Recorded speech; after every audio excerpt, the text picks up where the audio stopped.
This is the Visible Voices minicast. I'm your host, Dr. Resa E. Lewis. In today's episode, I'm speaking with coach and physician who coaches physicians, Dr. Karen Leitner. Karen is a primary care physician who is the CEO and founder of Karen Leitner, MD Coaching. Audience, in this new season of the Visible Voices podcast, I'm sharing minicast episodes where I speak with coaches to help inform you about the ways people can improve the health of your professional journey. So, a note on physician burnout. Physicians are actually predisposed to burnout due to internal traits such as, compulsiveness, guilt, self-denial, and a medical culture that emphasizes perfectionism, denial of personal vulnerability, and delayed gratification. The overarching premise of professional coaching is that people have more control over their life circumstances and satisfaction than they may realize. Professional coaching is oriented toward high-functioning individuals. Coaching is not appropriate with active psychiatric illnesses such as, major depression, psychosis, obsessive compulsive disorder, and is not effective in the setting of active substance abuse. And on that note, Karen, welcome to the Visible Voices minicast. Thanks for having me, Resa. What is one word to describe the common theme, thread, challenge that the majority of your clients face? Overwhelm. Can you say more? Yeah, a lot of them feel like the day-to-day pace of trying to care for patients in a healthcare system that is so under-resourced and stretched, and then take care of themselves and take care of their families and their loved ones, and the amount of work, it feels overwhelming. When you think about your time in clinical practice, was there a key traumatic event that you think about that you keep at the center of your coach-client relationship? One thing I talk a lot about goes back to the first time, and maybe one of the major times I made a mistake in my practice. I missed a test result for a patient that had clinical implications, and she wound up doing okay, but it was so egregious to me that I had done this. I had an existential, oh my God, how could I have done that? I'm here to help people, and I might have hurt someone, and maybe I should crawl under my bed and die and never come out. I had colleagues who had been in medicine a lot longer than I have. One of them was someone who had left the priesthood. He was an elder, lovely, beloved physician. And he said to me, Karen, you're probably going to harm people as a physician. You will. You might even kill someone. I was so mortified he said this to me. I was like, what are you saying? He's like, and all you can do is focus on doing more good than harm. And I did not like that answer.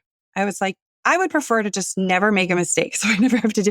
And I see so many people in medicine, we're not taught that you will make a mistake.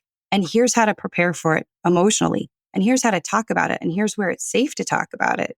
Where our culture is so perfectionistic and blame and shame that the last thing you want to do is tell someone. And so I spend a lot of time in coaching, normalizing this, normalizing the conversation around malpractice, that good doctors do get sued all the time. We're actually human. We are making mistakes all the time, and that's okay. And we need to learn from them. That's what failure is. It's just an opportunity to learn every time. So I think about that, and I make sure to help people start to think about, how do I want to take care of myself, and how do I want to show up when that happens? Instead of, how am I going to twist myself into a pretzel, over documenting and over explaining and overworking with this false sense of security that I can magically somehow never have it happen to me. It's just not possible. It's learning that it will happen and being prepared.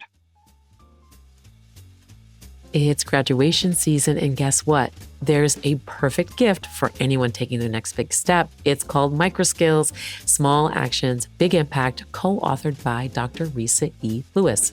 This book breaks down success into specific intentional behaviors that anyone can develop, whether you're a student entering the workforce or simply wanting to improve your daily interactions, and who wouldn't want to do that?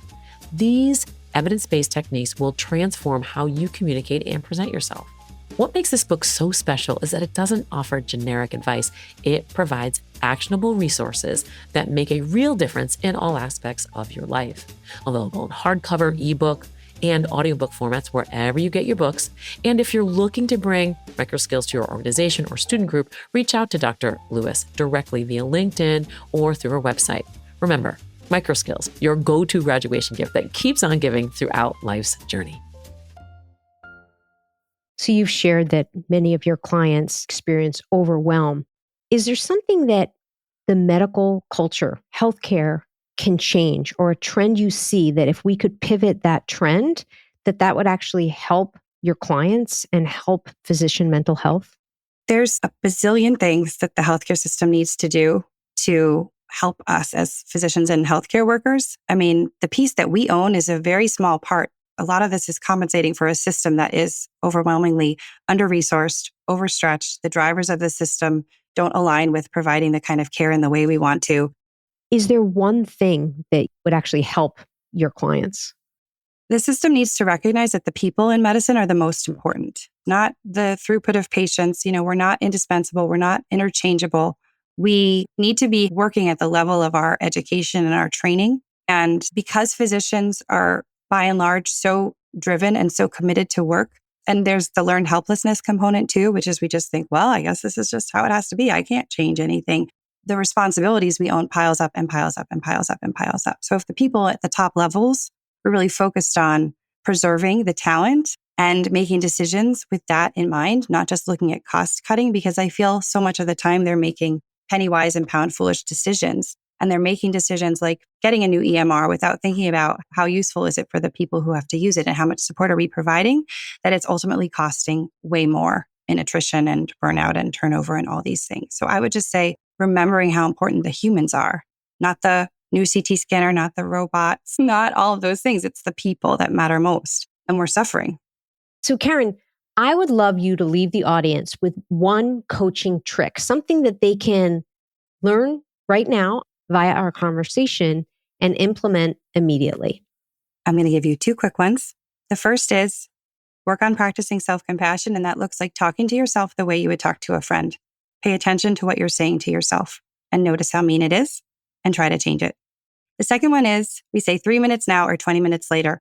That applies to your charting.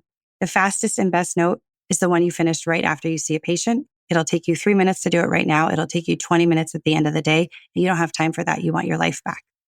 And is there one book that you would recommend audience members read?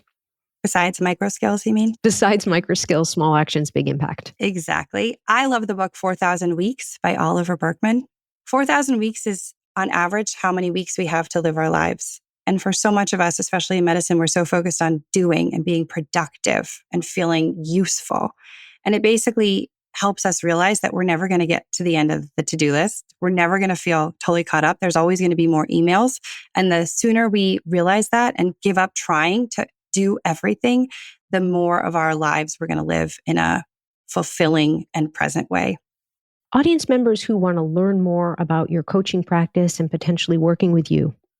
You can follow me on Instagram. I'm at Karen Leitner, MD. And I have an 8-week coaching program for CME for women physicians that runs twice a year called How to Feel Better. And you can look for that on my website. Great. Dr. Karen Leitner, thank you so much for joining me on this Visible Voices minicast. Thank you. The Visible Voices podcast amplifies voices in the healthcare, equity, and current trends spaces. We are a production of the People's Media Network. Our team includes Dr. Giuliano DePortu and me, Dr. Resa E. Lewis. Please find me through my website and on social media, Resa E. Lewis, MD, or through the podcast, thevisiblevoicespodcast.com. Please give us a 5-star rating on Apple or wherever you listen to podcasts. Also, please be sure to share the show with a friend. The views and opinions expressed by the host and guests are their own and do not necessarily reflect the opinion of the institution with which they are affiliated or identified. Information herein should never be used as a substitute for clinical judgment or for medical advice.